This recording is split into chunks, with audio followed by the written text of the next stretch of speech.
Отца и Сына и Святого Духа. Аминь. Дорогие отцы, братья и сестры, рады вновь вас приветствовать на видеоканале Трезвый Батя.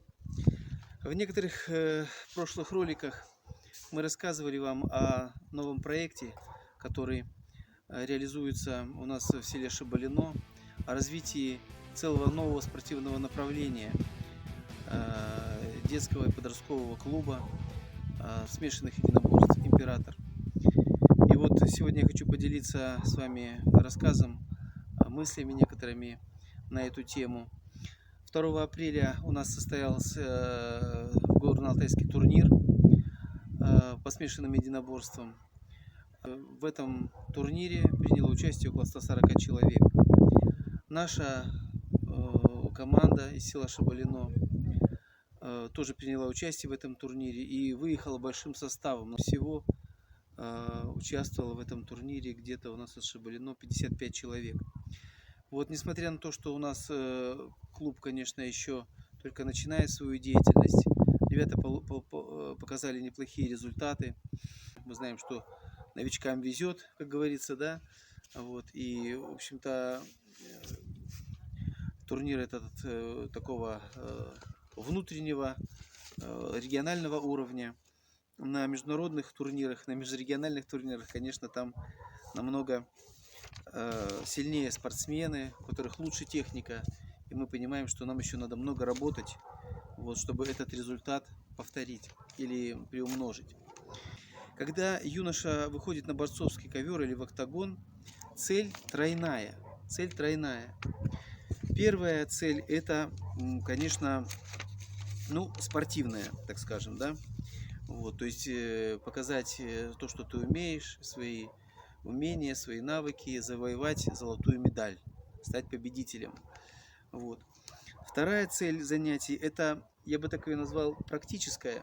То есть человек во время поединка, он приобретает определенные навыки, умеет справляться с собой, да, с приливом адреналина, действовать осознанно, обдуманно, вот, чтобы эти навыки впоследствии возможно применить в какой-то экстренной ситуации. Не обязательно даже это бой или какая-то там драка в подворотне, вот, а это может быть просто экстренная ситуация, там, какая-то техногенная авария, да, вот, не знаю, там человек упал в воду, или, значит, нужно как-то быстро действовать, соображать и так далее, то есть проявить определенную собранность.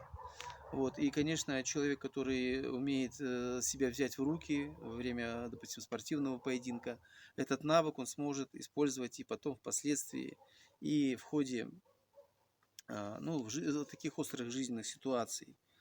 Вот. Ну а третья цель занятий, первая, значит, это спортивная, вторая это вот такая практическая, а третья это духовная цель, я бы так сказал, да, потому что как против сильного противника, здорового, страшного, вот, значит, который выходит против нас, да, мы выходим также против своих слабостей, против лени, против трусости, против каких-то жизненных трудностей и так далее. То есть это действительно очень такая многогранный опыт спортивного поединка. Вот в китайском языке, если мы скажем вообще о единоборствах, есть слово кунг-фу, прекрасное, вам всем знакомое, да? Вот, но если открою вам секрет, что слово кунг-фу вообще-то переводится просто как сноровка или умение, мастерство, приобретенное со временем. Или даже так, время, потраченное на приобретение какого-то мастерства. Вот, и поэтому, если человек хочет достичь каких-то результатов в своем спорте, вот, он не должен бросать это на полдороги.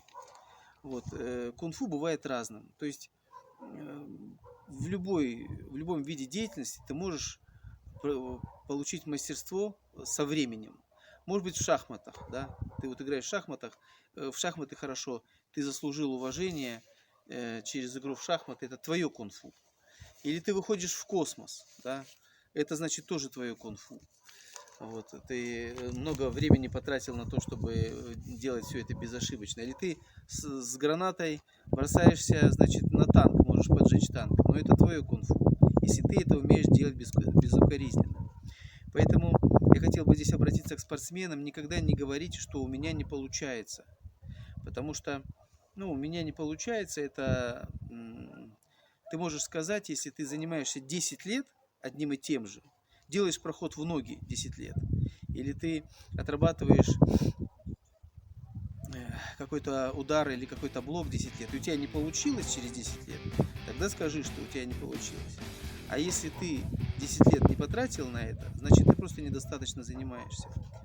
Вот. И мастера боевых искусств, они тоже, как говорится, не сразу с черным поясом родились. Это просто люди, которые больше всего времени потратили, терпение проявили. Вот, как, например, Брюс Ли, да, или там Джеки Чан, другие наши любимые бойцы и актеры. Вот для того, чтобы достичь этих результатов, нужно просто твое терпение.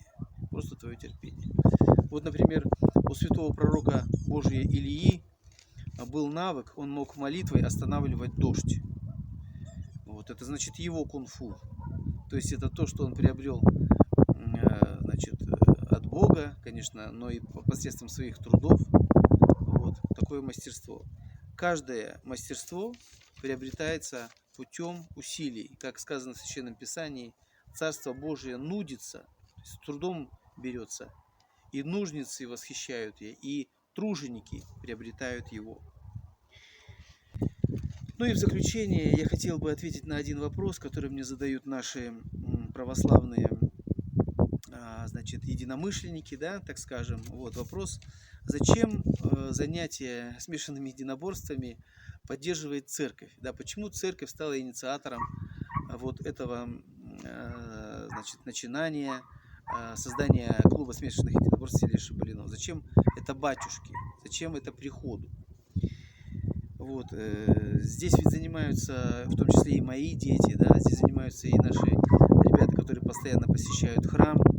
Вот. Как вообще, можно ли православному человеку заниматься боевыми искусствами? Как соотносятся смешанные единоборства и православная вера? Так вот надо, такой вопрос мне задают. Вы знаете, когда вот у меня дети были помладше, мы часто слушали с ними аудиокнигу, которая называется «Русские былины». Русские былины про Илью Муромца, значит, Святогора богатыря, Алешу Поповича, Добрыню Никитича, других русских богатырей. И вот там есть эпизод, когда Святогор обучает Илью Муромца ухваточкам богатырским. Ухваточкам богатырским. То есть Илья Муромец, защитник православной веры, в старости монах Киево-Печерской лавры, не считал для себя зазорным обучаться приемам смешанных единоборств. Кстати, еще один русский богатырь, Алеша, вообще-то был сыном священника. Называется Попович, потому что он был сыном священника. То есть сын священника стал богатырем, и это в народном сознании, вот в былинах прославляется, это принимается абсолютно нормально. Никакого противоречия здесь нет.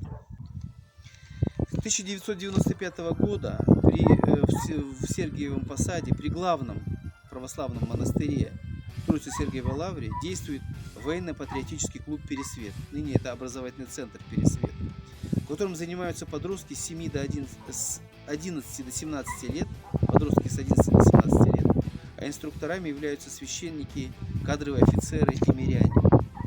С 2011 года по благословению Святейшего Патриарха Кирилла в подмосковном городе Пушкино проходит ежегодный международный фестиваль смешанных спортивных единоборств и боевых искусств Кубок равноапостольного Николая Японского. Православный человек тоже, пока мы живем на земле, а не на небе, вынужден защищать и свою страну, и своих близких. Вот. И если такая ситуация возникнет, то православно применить свои навыки для защиты. Хорошо. Вова, давай ты теперь. Хорошо. Хорошо. Хорошо. Ногами кто будет бить? Хорошо. Сильнее ногами, руки собраны. Бьем еще, бьем. Трезво мыслим, трезво живем.